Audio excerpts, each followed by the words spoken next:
গোপন সূত্রে খবর পেয়ে দুই বাংলাদেশি অনুপ্রবেশকারীকে গ্রেফতার করল রায়গঞ্জ থানার পুলিশ। রায়গঞ্জের সুভাষগঞ্জ এলাকা থেকে তাদের গ্রেফতার করা হয়। ধৃতরা হলো মোহাম্মদ রাশেদুল ইসলাম এবং মোহাম্মদ রফিকুল মিয়া।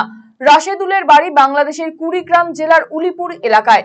রফিকুল বাংলাদেশের ঘাগর বাজার জেলার গাইবান্ধা এলাকার বাসিন্দা। পুলিশ সূত্রের খবর, এরা দুজনেই দিল্লিতে শ্রমিকের কাজ করত। এদের পরিকল্পনা ছিল হিলি সীমান্ত দিয়ে বাংলাদেশে প্রবেশ করা। শনিবার রাতে রায়গঞ্জের সুভাষগঞ্জ এলাকা থেকে তাদের পুলিশ গ্রেফতার করে।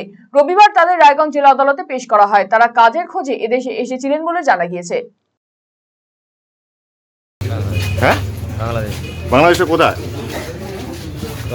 কেন এসেছিলেন? কেন এসেছিলেন এখানে? কেন এসেছিলেন? কাজে আসছিলাম। হ্যাঁ, কি কাজে? কি কাজে? ভাড়ার কাজে। হ্যাঁ, ভাড়ার কাজে। কিভাবে এসেছিলেন? কাটাতার ভাড়াবে? কোন দিক দিয়ে এসছেন? কোন দিক দিয়ে এসছেন? কোন দিক দিয়ে এসছেন? ভালো কেন বাংলাদেশে কি কাজ নেই?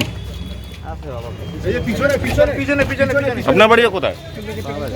বাংলাদেশে কোথায়? বাংলাদেশে কোথায় বাড়ি? বাংলাদেশে যাইও না। আপনি কিসের জন্য এসেছেন? কিসের জন্য এসেছেন আপনি? কি কাজ? ক্ষেত খামারি কাজে, ভাটার কাজে।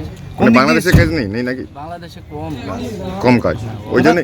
কোন দিক দিয়ে এসেছেন? কোন বর্ডার দিয়ে এসেছেন? এই যে শিলিগুড়ি বলে। শিলিগুড়ি।